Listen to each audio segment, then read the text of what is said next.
Besarnya kenaikan tunjangan bagi anggota DPR RI kini ramai menuai sorotan publik.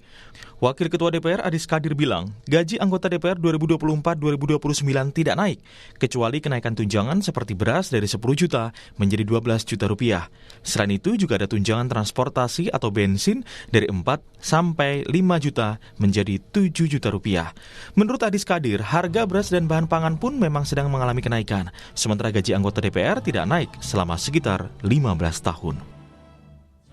Dapat 12 juta dan ada kenaikan sedikit dari 10 kalau tidak salah. Tunjangan-tunjangan lain juga ada kenaikan sedikit-sedikit. Bensin itu sekitar 7 juta yang tadinya kemarin sekitar 4 juta 5 juta sebulan, walaupun mobilitas daripada kawan-kawan dewan lebih dari itu setiap bulannya.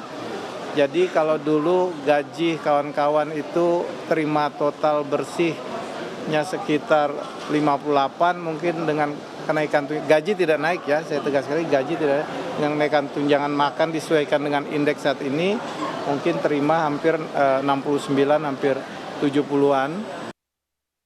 Berdasarkan surat edaran Sekretariat Jenderal DPR tahun 2010 dan juga tahun 2024, anggota DPR juga sebelumnya sudah mendapatkan sejumlah tunjangan di luar gaji pokok.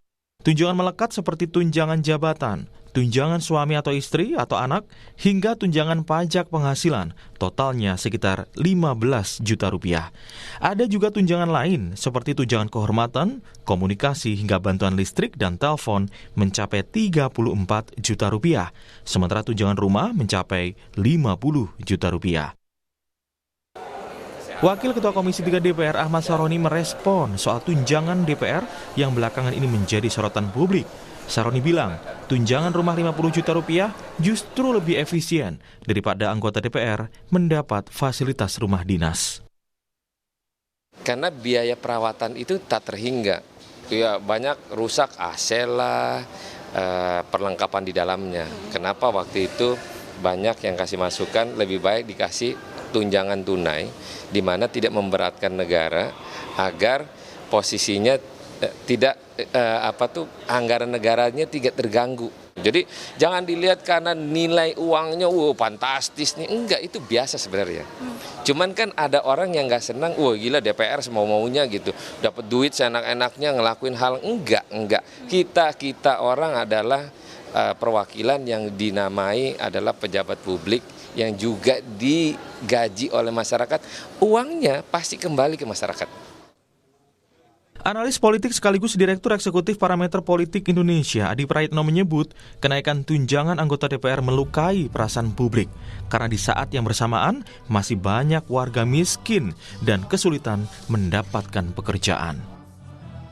Yang kedua tentu saja adalah soal di tengah efisiensi yang dilakukan oleh pemerintah, di tengah pengetatan anggaran yang terjadi di mana-mana, tunjangan-tunjangan yang diberikan kepada yang mulia anggota dewan dalam banyak hal ini mengkonfirmasi betapa ada disparitas yang cukup jauh antara pendapatan yang dimiliki oleh anggota dewan dengan rakyat yang ada di bawah. Di tengah efisiensi yang ditetapkan pemerintah saat ini, kenaikan tunjangan DPR yang cukup fantastis dibutuhkan pertimbangan yang jelas bagi publik. Masyarakat sebagai pemilik suara yang mereka wakili pun tentu berharap peningkatan tunjangan anggota DPR ini diiringi dengan kinerja yang baik, menjalankan fungsinya secara maksimal, dan tidak korupsi. Tim Liputan, Kompas TV.